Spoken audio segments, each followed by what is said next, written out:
Hello everyone, जय हिंद। आप सबों का मेरे यूट्यूब चैनल पे स्वागत है। फ्रेंड्स, आज इस वीडियो में हम एडुटेरिया 7500 प्लस वस्तुनिष्ठ सामान्य अध्ययन का प्रैक्टिस सेट नंबर 32 का डिस्कशन करने वाले हैं। इसलिए पिछले के वीडियो में मैंने 1 से लेकर 31 तक का वीडियो का डिस्कशन करा दिया है, और अगर आप सबने उस वीडियो को नहीं देखा है तो प्लीज़ उस वीडियो को देख लीजिए। फ्रेंड्स, अगर आप मेरे चैनल पर नए हैं तो चैनल को सब्सक्राइब कर दीजिए, और वीडियो पसंद आए तो वीडियो को लाइक भी कर दीजिए। और फ्रेंड्स, वीडियो को अपने एक बार स्टडी ग्रुप और फ्रेंड सर्किल में शेयर भी कर दीजिए। तो चलिए स्टार्ट करते हैं आज का ये प्रैक्टिस सेट नंबर 32। इसमें पहला क्वेश्चन है, किस अधिनियम के अंतर्गत केंद्रीय बजट को राज्य बजट से अलग किया गया था? किस अधिनियम के अंतर्गत केंद्रीय बजट को राज्य बजट से अलग किया गया था? तो इसका राइट ऑप्शन हो जाएगा ऑप्शन सी, भारत शासन अधिनियम 1919। इसके तहत केंद्रीय बजट को राज्य बजट से अलग किया गया था। नेक्स्ट देखेंगे, भारतीय संविधान में तदर्थ न्यायाधीशों की नियुक्ति का प्रावधान है, तो किस न्यायालय में? तो राइट ऑप्शन ए हो जाएगा, सर्वोच्च न्यायालय में। केवल सर्वोच्च न्यायालय में तदर्थ न्यायाधीशों की नियुक्ति का प्रावधान है। राइट ऑप्शन ए हो जाएगा। नेक्स्ट है, संविधान के किस अनुच्छेद के तहत संसद द्वारा किसी राज्य को अनुदान उपलब्ध कराया जाता है? किस अनुच्छेद के तहत? तो इसका राइट ऑप्शन हो जाएगा ऑप्शन बी। ऑप्शन बी के तहत 275 अनुच्छेद 275 के तहत किस संसद द्वारा किसी राज्य को अनुदान उपलब्ध कराया जाता है? राइट ऑप्शन बी हो जाएगा। अनुच्छेद 280 किससे संबंधित है? तो ये वित्त आयोग से संबंधित है। वित्त आयोग की चर्चा किसमें है? अनुच्छेद 280 में की गई है। अनुच्छेद 276 इसमें किसकी चर्चा की गई है? तो व्यापार, व्यवसायों और रोजगार पर करों से संबंधित प्रावधान है इसमें 276 में। और 282 में क्या है? 282 में है कि संघ या राज्य अपने राजस्व से किसी सार्वजनिक उद्देश्य के लिए योगदान दे सकते हैं। ये आर्टिकल 282 में इसकी चर्चा है।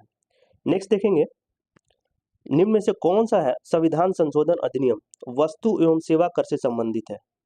तो इसका राइट ऑप्शन हो जाएगा ऑप्शन डी, 101वां संविधान संशोधन अधिनियम 2016। ये अधिनियम वस्तु एवं सेवा कर से संबंधित है। राइट ऑप्शन डी हो जाएगा। नेक्स्ट है, लोकसभा का कार्यकाल अब तक कितनी बार 6 वर्ष तक बढ़ाया गया है? लोकसभा का कार्यकाल अब तक कितनी बार 6 वर्ष तक बढ़ाया गया है? तो इसका राइट ऑप्शन हो जाएगा ऑप्शन ए, एक बार बढ़ाया गया है। 1975 में आपातकाल के दौरान लोकसभा का जो कार्यकाल है 5 वर्ष से 6 वर्ष कर दिया गया था, लेकिन कार्यकाल पूरा होने से पहले ही इसको भंग कर दिया गया था। नेक्स्ट देखेंगे, राज्यसभा का विशिष्ट क्षेत्राधिकार होता है। राज्यसभा का विशिष्ट क्षेत्राधिकार क्या होता है? तो इसका राइट ऑप्शन हो जाएगा ऑप्शन डी, राज्य सूची के किसी विषय पर संसद को कानून बनाने के लिए प्राधिकृत करने में ये राज्यसभा का विशिष्ट क्षेत्राधिकार होता है। राइट ऑप्शन डी हो जाएगा। नेक्स्ट है, भारत में न्यायिक सक्रियता संबंधित है। न्यायिक सक्रियता संबंधित है, किससे संबंधित है? तो ये जनहित याचिका से संबंधित है भारत में न्यायिक सक्रियता। राइट ऑप्शन बी हो जाएगा। नेक्स्ट है, संविधान के अंतर्गत जन स्वास्थ्य एवं स्वच्छता किस सूची के अंतर्गत आते हैं? जन स्वास्थ्य एवं स्वच्छता जो है ये संविधान की किस सूची के अंतर्गत आते हैं? तो ये राज्य सूची के अंतर्गत आते हैं। राइट ऑप्शन बी हो जाएगा। नेक्स्ट है, भारत के महान्यायवादी के संबंध में निम्न में से कौन सा कथन सत्य है? कौन सा कथन सत्य है बताना है, तो सभी सत्य है। राइट ऑप्शन डी हो जाएगा। देख लेंगे महान्यायवादी के बारे में, तो इसकी नियुक्ति राष्ट्रपति द्वारा की जाती है, सही है। यह भारत का सर्वोच्च विधि अधिकारी होता है, ये भी सही है। और इसे भारत के सभी न्यायालयों में सुनवाई का अधिकार प्राप्त है, ये भी सही है। तो इसका राइट ऑप्शन डी हो जाएगा। नेक्स्ट, जलांगी नदी जो है ये किस नदी का प्रमुख सहायक नदी है? जलांगी नदी ये किस नदी की प्रमुख सहायक नदी है? तो इसका राइट ऑप्शन हो जाएगा ऑप्शन ए, हुगली नदी। हुगली नदी की सहायक नदी है। नेक्स्ट है, अंतर्राष्ट्रीय तिथि रेखा निम्नलिखित में से किससे गुजरती है? किससे गुजरती है? तो ये इनमें से सभी से गुजरती है। आर्कटिक सागर से भी गुजरती है, बेरिंग स्ट्रेट से भी गुजरती है और चुक्की सागर से भी गुजरती है। तो इसका राइट ऑप्शन हो जाएगा ऑप्शन डी हो जाएगा। नेक्स्ट है, विश्व का सबसे अधिक सक्रिय ज्वालामुखी है, कौन सा है? तो राइट ऑप्शन डी हो जाएगा, किलायू ज्वालामुखी। किलायू ज्वालामुखी जो है ये विश्व की सबसे अधिक सक्रिय ज्वालामुखी है। और किलायू ज्वालामुखी है कहाँ? तो ये अमेरिका के हवाई द्वीप में है। अमेरिका के हवाई द्वीप में स्थित है, ठीक है। और स्ट्राम्बोली ज्वालामुखी है, इसको भूमध्य सागर का प्रकाश स्तंभ कहा जाता है। भूमध्य सागर का प्रकाश स्तंभ स्ट्राम्बोली ज्वालामुखी को। नेक्स्ट देखेंगे, निम्नलिखित को मिलान कीजिए। मिलान करना है, झरना है और उससे संबंधित देश है। ये कौन सा जो झरना है ये किस देश में है? तुगेला झरना, तो ये दक्षिण अफ्रीका में है। जुम्बिला झरना ये पेरू में है। ब्राउन फॉल्स न्यूजीलैंड में है। और हैरिसन बेसिन फॉल्स ये संयुक्त राज्य अमेरिका में है। तो इसका राइट ऑप्शन हो जाएगा फ्रेंड ऑप्शन ए हो जाएगा, ABCD। तुगेला झरना कहाँ है? दक्षिण अफ्रीका में है। जुम्बिला झरना पेरू में है। ब्राउन फॉल्स न्यूजीलैंड में है। और हैरिसन बेसिन फॉल्स कहाँ है? तो संयुक्त राज्य अमेरिका में है। राइट ऑप्शन ए हो जाएगा। नेक्स्ट है बौना ग्रह सेरेस किसके मध्य स्थित है? बौना ग्रह जो है ये सेरेस किसके मध्य स्थित है? तो इसका राइट ऑप्शन हो जाएगा ऑप्शन डी, बृहस्पति एवं मंगल। बृहस्पति और मंगल के बीच स्थित है। बौना ग्रह जो सेरेस है किसके मध्य स्थित है? तो बृहस्पति और मंगल के बीच। नेक्स्ट है दक्षिणी गोलार्ध में समताप रेखाओं के कम टेढ़ी मेढ़ी होने का प्रमुख कारण क्या है? दक्षिणी गोलार्ध में समताप रेखाओं के कम टेढ़ी मेढ़ी होने का प्रमुख कारण क्या है? तो ये अंटार्कटिका का प्रभाव है। राइट ऑप्शन बी हो जाएगा। नेक्स्ट है मानव की कौन सी क्रिया जो है ये जलवायु से सर्वाधिक प्रभावित होती है? मानव की कौन सी क्रिया जलवायु से सर्वाधिक प्रभावित होती है? तो इसका राइट ऑप्शन हो जाएगा ऑप्शन बी, कृषि। कृषि जो है ये जलवायु से सर्वाधिक प्रभावित होती है। राइट ऑप्शन बी हो जाएगा। नेक्स्ट देखेंगे वृष्टि छाया प्रभाव किससे संबंधित है? वृष्टि छाया प्रभाव किससे संबंधित है? तो इसका राइट ऑप्शन हो जाएगा ऑप्शन ए, पर्वतीय वर्षा से। पर्वतीय वर्षा से संबंधित है। नेक्स्ट है निम्न में से किसे मोलेसिस बेसिन के नाम से भी जाना जाता है? किसको जाना जाता है? तो ये मिजोरम को जाना जाता है। मिजोरम को मोलेसिस बेसिन के नाम से भी जाना जाता है। राइट ऑप्शन बी हो जाएगा। नेक्स्ट है प्रसिद्ध रूर कोयला क्षेत्र किस देश में स्थित है? प्रसिद्ध रूर कोयला क्षेत्र जो है ये किस देश में स्थित है? तो ये जर्मनी में स्थित है। राइट ऑप्शन बी हो जाएगा। नेक्स्ट है R37 कब्रिस्तान का प्रमाण कहाँ से प्राप्त हुआ है? R37 प्रमाण कहाँ से प्राप्त हुआ है? तो ये हड़प्पा से प्राप्त हुआ है। राइट ऑप्शन ए हो जाएगा। नेक्स्ट ऋग्वैदिक काल की सामाजिक स्थिति के संबंध में कौन सा कथन असत्य है? असत्य कथन बताना है। कौन सा कथन असत्य है? तो इसका राइट ऑप्शन हो जाएगा ऑप्शन ए, इस काल में बाल विवाह प्रचलित थी। ये असत्य कथन है। सत्य कौन कौन सा है? तो ये इस काल में संयुक्त परिवार की प्रथा प्रचलित थी, सही है। और यह समाज पितृसत्तात्मक था, ये भी सही है। तो इसका राइट ऑप्शन हो जाएगा ऑप्शन ए, ऋग्वैदिक काल में बाल विवाह प्रचलित नहीं थी। नेक्स्ट है भगवान महावीर के प्रथम अनुयायी थे, कौन थे? भगवान महावीर के प्रथम अनुयायी कौन थे? तो ये जमाली थे, जमाली। फ्रेंड भगवान महावीर जो है ये जैन धर्म के अंतिम और 24वें तीर्थंकर थे। जैन धर्म के 24वें थे और अंतिम तीर्थंकर थे। ठीक है। नेक्स्ट देखेंगे निम्नलिखित में से कहाँ जाने वाला व्यापार मार्ग उत्तरापथ था? निम्नलिखित में कहाँ से कहाँ जाने वाला व्यापार मार्ग जो है ये उत्तरापथ था। तो इसका राइट हो जाएगा ऑप्शन डी, तक्षशिला से राजगिरी। तक्षशिला से राजगिरी जाने वाला मार्ग जो है ये उत्तरापथ था। नेक्स्ट तराइन के प्रथम युद्ध में पृथ्वीराज चौहान का सेनापति कौन था? कौन था? तो ये राइट ऑप्शन बी हो जाएगा, स्कंद। तराइन के प्रथम युद्ध में पृथ्वीराज चौहान का सेनापति कौन सा था? तो स्कंद था। नेक्स्ट किस मुगल शासक के समय सतनामी विद्रोह हुआ था? सतनामी विद्रोह इंपॉर्टेंट क्वेश्चन है, मार्क कर लीजिएगा। सतनामी विद्रोह किस मुगल शासक के समय हुआ था? तो ये औरंगजेब के शासनकाल के समय हुआ था। राइट ऑप्शन ए हो जाएगा, औरंगजेब। औरंगजेब के शासनकाल के समय सतनामी विद्रोह हुआ था। नेक्स्ट है किस गवर्नर के समय श्वेत विद्रोह हुआ था? श्वेत विद्रोह जो है ये किस गवर्नर के समय हुआ था श्वेत विद्रोह? तो इसका राइट ऑप्शन हो जाएगा option B, Lord Clive. Robert Clive के समय श्वेत विद्रोह हुआ था। नेक्स्ट है साइमन कमीशन द्वारा किस वर्ष अपनी रिपोर्ट प्रस्तुत की गई थी? साइमन कमीशन द्वारा किस वर्ष अपनी रिपोर्ट प्रस्तुत की गई थी? तो राइट ऑप्शन बी हो जाएगा 1930। फ्रेंड्स साइमन कमीशन जो है इसका गठन कब हुआ था? एग्जाम में बहुत बार पूछता है, गठन कब हुआ था? तो ये 8 नवंबर 1927 को इसका गठन हुआ था। और ये भारत कब आया था फ्रेंड? भारत कब आया था? भारत आया था 3 फरवरी 1928 को आया था। 3 फरवरी 1928 को भारत में मुंबई पहुंचा था और इसने रिपोर्ट प्रस्तुत कब की थी? 1930 ईस्वी में। फ्रेंड्स ये सेशन बहुत ही इम्पोर्टेंट है आने वाले सभी एग्जामों के लिए। अगर आप सबने पिछले वीडियो जो मैंने अपलोड किया है उसको नहीं देखा है तो एक बार उसको जरूर देख लीजिएगा और आने वाले एग्जाम के लिए बहुत ही ज़्यादा हेल्पफुल भी होगा वो। नेक्स्ट है देखते हैं अखिल भारतीय सम्मेलन, अखिल भारतीय किसान सभा के प्रथम सत्र की अध्यक्षता किसने की थी? किसने की थी? तो इसका राइट ऑप्शन हो जाएगा ऑप्शन बी, स्वामी सहजानंद। स्वामी सहजानंद ने अखिल भारतीय किसान सभा के प्रथम सत्र की अध्यक्षता की थी। राइट ऑप्शन बी हो जाएगा। नेक्स्ट, निम्न में से कौन सा जो है एक सदिश राशि का उदाहरण है? कौन सा जो सदिश राशि का उदाहरण है? तो इसका राइट ऑप्शन हो जाएगा ऑप्शन डी हो जाएगा, वेग। वेग जो है ये सदिश राशि का उदाहरण है, बाकी समय, दूरी और तापमान अदिश राशि के उदाहरण है। नेक्स्ट है, तार का प्रतिरोध जो है ये किसके व्युत्क्रम अनुपात में होता है?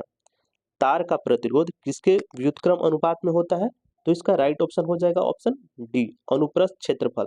अनुप्रस्थ क्षेत्रफल के व्युत्क्रम अनुपात में होता है। राइट ऑप्शन डी हो जाएगा।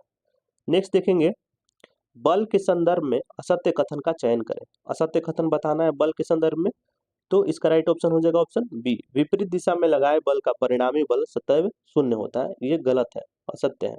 सत्य कौन सा है?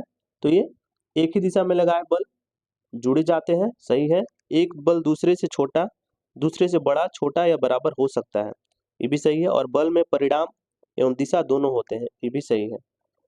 नेक्स्ट है, बायोगैस में मीथेन का प्रतिशत लगभग कितना होता है? बायोगैस में मीथेन का प्रतिशत कितना होता है? तो 55.8% होता है। राइट ऑप्शन बी हो जाएगा। नेक्स्ट है, काओलिन निम्न में से किसका अयस्क है? काओलिन जो है ये निम्न में से किसका अयस्क है? काओलिन। तो इसका राइट ऑप्शन हो जाएगा ऑप्शन सी हो जाएगा, सी, एल्यूमिनियम। एल्यूमिनियम का अयस्क है काओलिन। नेक्स्ट है, धुआं धुआं में आंखों को प्रभावित करने वाला कौन सा शक्तिशाली उत्तेजक होता है? कौन सा जो है शक्तिशाली उत्तेजक है जिससे आंखों में जलन आंख प्रभावित हो जाता है उसे धुआं से? तो उसमें धुआं में क्या होता है? तो ये परऑक्सी एसिटिल नाइट्रेट होता है। परऑक्सी एसिटिल नाइट्रेट, उसके कारण धुआं जो है आंखों को प्रभावित करता है। नेक्स्ट है, यकृत द्वारा स्रावित पित्त के संबंध में निम्नलिखित में से कौन सा कथन सही नहीं है? तो यकृत द्वारा स्रावित पित्त के संबंध में निम्नलिखित में से कौन सा कथन सही नहीं है बताना है। तो इसका राइट ऑप्शन ए हो जाएगा, ए, वित्त में लिपिडों के पाचन के लिए एंजाइम होते हैं, ये सही नहीं है फ्रेंड। तो सही कौन सा है? पित्त वसाव के पाचीकरण के में सहायक पदार्थ होता है, ये सही है। पित्त अमाशय में आने वाले खाद्य पदार्थ के पीएच को उदासीन बनाता है, ये भी सही है। और पित्त खाद्य के पीएच को क्षारीय बनाता है और अग्नाशयी एंजाइमों की प्रक्रिया को तेज प्रेरित करता है, ये सही है। तो इसका राइट ऑप्शन हो जाएगा ए। नेक्स्ट है, नई कोशिका का निर्माण होता है। नई कोशिका का निर्माण कैसे होता है? तो पूर्व स्थित कोशिकाओं से होता है, पूर्व स्थित कोशिकाओं से। निम्नलिखित में से किसे कोशिकीय ईंधन भी कहा जाता है? कोशिकीय ईंधन किसको कहा जाता है? तो ये ग्लूकोज को कहा जाता है कोशिकीय ईंधन। नेक्स्ट, कौन सा एक शास्त्रीय भाषा नहीं है? कौन सा शास्त्रीय भाषा नहीं है? तो ये बांग्ला जो है शास्त्रीय भाषा नहीं है, बाकी तमिल, मलयालम, संस्कृत ये शास्त्रीय भाषा है। फ्रेंड्स, सब शास्त्रीय भाषा जो है 6 शास्त्रीय भाषा की अभी तक है, और कौन कौन से है देख लेंगे। तो पहला है तमिल।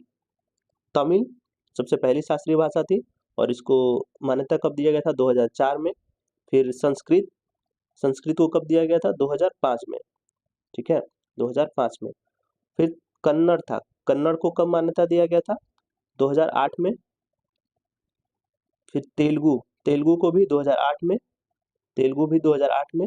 मलयालम, मलयालम को 2013 में। और उड़िया को 2014 में, उड़िया को 2014 में। तो ध्यान रखिएगा। नेक्स्ट है, निम्नलिखित में से कौन संवैधानिक निकाय के अंतर्गत नहीं आते हैं? कौन से जो है संवैधानिक निकाय के अंतर्गत नहीं आते हैं? तो राइट ऑप्शन हो जाएगा ऑप्शन बी हो जाएगा, 1 और 2। राष्ट्रीय महिला आयोग और राष्ट्रीय मानवाधिकार आयोग ये संवैधानिक निकाय नहीं है, इनको संविधान में विधि बनाकर इनको अलग से जोड़ा गया है। बाकी राष्ट्रीय पिछड़ा वर्ग आयोग और राष्ट्रीय अनुसूचित आयोग ये संवैधानिक निकाय है। तो इसका राइट ऑप्शन हो जाएगा ऑप्शन बी। नेक्स्ट है, निम्नलिखित में से कौन सा अभ्यारण्य तमिलनाडु में स्थित नहीं है? तमिलनाडु में स्थित नहीं है, कौन सा अभ्यारण्य है? तो इसका राइट ऑप्शन हो जाएगा ऑप्शन डी, पराम्बिकुलम। पराम्बिकुलम जो है अभ्यारण्य तमिलनाडु में स्थित नहीं है, ये केरल में स्थित है, केरल में। बाकी मुद्दुमलाई, वेदांतगल और इंदिरा गांधी ये तमिलनाडु में स्थित है। नेक्स्ट देखेंगे, किस वर्ष उड़ीसा का नाम बदलकर ओडिशा किया गया था? किस वर्ष किया गया था? तो इसका राइट ऑप्शन हो जाएगा ऑप्शन, कब किया गया था फ्रेंड? तो ये किया गया था 2011 में किया गया था। राइट ऑप्शन डी हो जाएगा। नेक्स्ट है, प्रसिद्ध पुस्तक कलेक्टिव स्पिरिट कॉन्क्रीट एक्शन के लेखक कौन है? तो इसके लेखक है Shashi Shekhar Vempati. Right option C हो जाएगा। कलेक्टिव स्पिरिट कॉन्क्रीट एक्शन के लेखक कौन है? तो ये शशि शेखर वेम्पति। अभय के भी हाल ही में इनके द्वारा पुस्तक लिखा गया था नालंदा। नालंदा इसके लेखक है अभय के। बीपीएससी और बिहार के एग्जाम्स में ये इम्पोर्टेंट हो सकता है, पूछा भी जा सकता है। शांतनु गुप्ता, इन्होंने भी पुस्तक अभी लिखा था।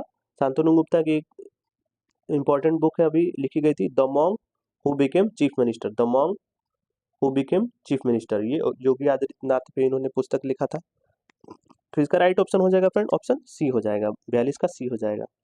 नेक्स्ट है महाकाली संधि या पंचेश्वर बांध समझौता किन दो देशों से संबंधित है? महाकाली संधि और पंचेश्वर बांध समझौता किन दो देशों से संबंधित है? तो ये भारत और नेपाल से संबंधित है। नेक्स्ट है भारत में पहली पशुधन गणना जो है ये किस वर्ष के दौरान की गई थी? किस वर्ष की गई थी? तो ये 1919 से 1920 के दौरान पहली बार पशुधन गणना की गई थी। नेक्स्ट विश्व मौखिक स्वास्थ्य दिवस जो है ये वर्ल्ड ओरल हेल्थ डे कब मनाया गया था? तो विश्व मौखिक स्वास्थ्य दिवस सबसे पहले कब मनाया गया था? विश्व मौखिक स्वास्थ्य दिवस जो है कब मनाया गया था? तो इसका राइट ऑप्शन हो जाएगा ऑप्शन ए हो जाएगा, 20 मार्च को। 20 मार्च को मनाया गया था। नेक्स्ट है विश्व प्रसिद्ध मथानिया मिर्च किस राज्य से संबंधित है? मथानिया मिर्च जो है ये किस राज्य से संबंधित है? तो इसका राइट ऑप्शन हो जाएगा ऑप्शन सी राजस्थान से संबंधित है। राजस्थान, मथानिया मिर्च किससे संबंधित है? तो ये राजस्थान से संबंधित है। नेक्स्ट है ऑपरेशन पोलो के द्वारा किस राज्य का विलय किया गया था? ऑपरेशन पोलो के द्वारा किस राज्य का विलय किया गया था? तो हैदराबाद के द्वारा किया गया था। ऑपरेशन पोलो, हैदराबाद का विलय किया गया था ऑपरेशन पोलो के द्वारा। जूनागढ़ का विलय कैसे किया था? तो ये जनमत संग्रह के द्वारा किया गया था, जनमत संग्रह के द्वारा। और कश्मीर का ये विलय पत्र के द्वारा। ठीक है, तो अगला देखेंगे। निम्नलिखित में से कौन सा कानून जो है भोपाल त्रासदी के तुरंत बाद लागू हुआ था? कौन सा कानून लागू हुआ था? तो भोपाल त्रासदी केस कब हुआ था? 2 या 3 दिसंबर 1984 को हुआ था ये भोपाल गैस त्रासदी। और उसके तुरंत बाद कौन सा अधिनियम लागू हुआ था? तो ये पर्यावरण संरक्षण अधिनियम 1986। राइट ऑप्शन सी हो जाएगा। नेक्स्ट है पारिस्थितिकी के संदर्भ में समुदाय शब्द का सर्वश्रेष्ठ वर्णन किया जाता है। पारिस्थितिकी के संदर्भ में समुदाय शब्द का सर्वश्रेष्ठ वर्णन किया जाता है। तो ये समुदाय का शब्द का सर्वश्रेष्ठ वर्णन क्या हो जाएगा इसमें? तो देखेंगे, ये एक दिए गए क्षेत्र में रहने वाले सजीवों की समष्टियों के कुल योग के रूप में समुदाय का संबंध हो जाएगा सर्वश्रेष्ठ वर्णन एक दिए गए क्षेत्र में रहने वाले सजीवों की समष्टियों के कुल योग के रूप में। नेक्स्ट देखेंगे, लास्ट क्वेश्चन है 1955 में हुए बांडुंग सम्मेलन, इंडोनेशिया में हुआ था बांडुंग सम्मेलन। तो ये इसमें 29 देशों ने प्रतिनिधित्व किया था। 29 देशों ने जो है प्रतिनिधित्व किया था। तो एशिया एवं अफ्रीका से 29 देशों ने प्रतिनिधित्व किया था। राइट ऑप्शन सी हो जाएगा। फ्रेंड, इस सेट में कुछ स्मरणीय तथ्य भी है, उनको भी देखेंगे, जो कि कुषाण वंश से है। कुषाण वंश के संस्थापक कौन थे? तो कुजुल कडफिसेस थे, ये कुषाण वंश के संस्थापक थे। और कुषाण वंश का सबसे प्रतापी राजा कौन सा था? तो ये कनिष्क था। कनिष्क ये कुषाण वंश का सबसे प्रतापी राजा था। इसकी प्रारंभिक राजधानी पुरुषपुर एवं द्वितीय राजधानी कहाँ थी? मथुरा थी। और इसने क्या किया था? 78 ईस्वी में शक संवत की शुरुआत की, जिसका प्रयोग वर्तमान में भारत सरकार द्वारा किया जाता है। शक संवत का प्रयोग जो है वर्तमान में भारत सरकार द्वारा ही किया जाता है। नेक्स्ट, इसके दरबार में आयुर्वेद के विद्वान चरक रहते थे, जिसने चरक संहिता की रचना की थी। तो चरक किसके दरबार में रहते थे? तो कनिष्क के दरबार में रहते थे और इन्होंने चरक संहिता की रचना की थी। नेक्स्ट, बुद्ध चरित की रचना किसने की थी? तो अश्वघोष ने की थी, जो कनिष्क के दरबार में रहते थे। अश्वघोष की रचना किसने की थी? अश्वघोष ने किसकी रचना की थी? तो बुद्ध चरित की रचना की थी। नेक्स्ट, गंधार शैली एवं मथुरा शैली का सर्वाधिक विकास कनिष्क के शासनकाल में हुआ था। गंधार शैली एवं मथुरा शैली का सर्वाधिक विकास कनिष्क के शासनकाल में हुआ था। नेक्स्ट, प्रसिद्ध रेशम मार्ग का प्रारंभ जो है ये किसने किया था? तो कनिष्क ने कराया था। कनिष्क ने प्रसिद्ध रेशम मार्ग का प्रारंभ कनिष्क ने कराया था। नेक्स्ट, बौद्ध धर्म की चौथी बौद्ध संगीति कनिष्क के शासनकाल में कुंडलवन कश्मीर में आयोजित हुआ था।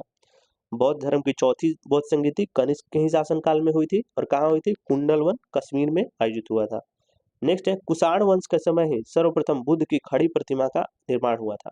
कुषाण वंश के समय ही सर्वप्रथम बुद्ध की खड़ी प्रतिमा का निर्माण हुआ था।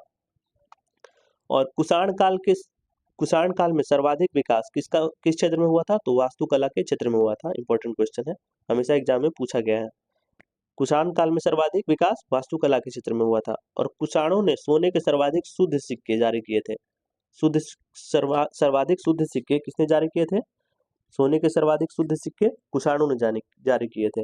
और पूछेगा कि सबसे ज्यादा सोने के सिक्के किसने जारी किए थे? तो ये गुप्त शासकों ने जारी किए थे। नेक्स्ट है, कनिष्क बौद्ध धर्म के महायान संप्रदाय का अनुयायी था। किस संप्रदाय का? तो ये महायान संप्रदाय का अनुयायी था। कनिष्क की मृत्यु कब हुई थी? तो 102 ईस्वी में हुई थी। और कुषाण वंश का अंतिम शासक कौन था? तो ये वासुदेव था। तो फ्रेंड, ये था आज का ये आपका सेशन जो कि कंप्लीट हो गया। तो फ्रेंड्स, वीडियो कैसा लगा कमेंट करके बताइएगा, और वीडियो पसंद आए तो लाइक भी कर दीजिएगा, और एक बार अपने स्टडी ग्रुप और फ्रेंड सर्किल में शेयर भी कर दीजिएगा। तो चलिए, आज के लिए इतना ही। धन्यवाद।